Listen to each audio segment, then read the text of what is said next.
Hello and welcome to T Academy.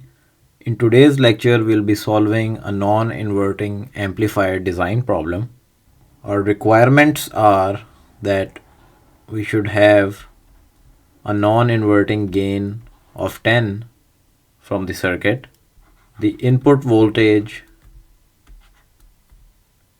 ranges between -2 and 2 volts, and there's an added constraint that the power loss in these two resistors should be less than 100 milliwatts.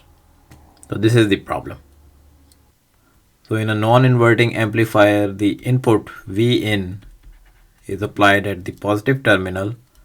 Then there's a feedback R2 from the output terminal towards the negative of the input, and the gain is given as 1 plus R2 over R1. Now since we want a gain of 10, we will select this ratio of R2 over R1 as equal to 9. And then referring to the standard table for resistor values, we can select, for example, R2 as 27K and R1 as 3K. However, there is a constraint that the power loss in the resistors shouldn't be more than 100 milliwatt. So let's see how we can fulfill that design constraint. So the maximum power loss will occur when the input voltage is at its maximum. So let's assume that we connect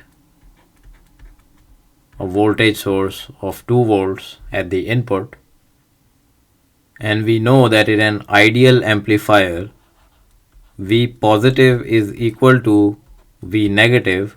We also have 2 volts at the inverting terminal, and assuming a gain of 10, we have an output voltage here of 20 volts with respect to ground. So the total power loss PR can be written as the power loss in resistance R1 plus the power loss in resistance R2, and this should be less than 0.1 watts. So 2 volts appear across the resistance R1, so PR1 would be equal to 2 square over R1, and PR2 can be written as the drop across the resistance will be 20 minus 2, so 18 square over R2. So this gives the relation 4 divided by R1 plus 324 divided by R2. This should be less than 0.1.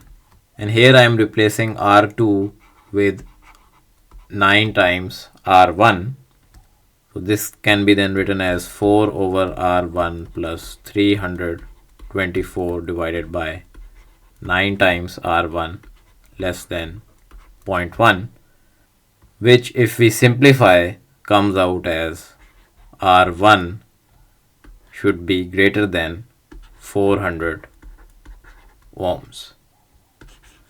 So this is the condition.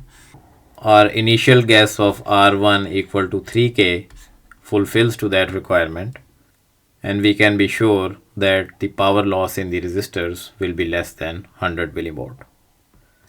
However, just to verify, in the next lecture we'll simulate this circuit in LT-Spice. So that's it for today's lecture. Stay tuned for more content, and I'll see you in the next lecture. Bye.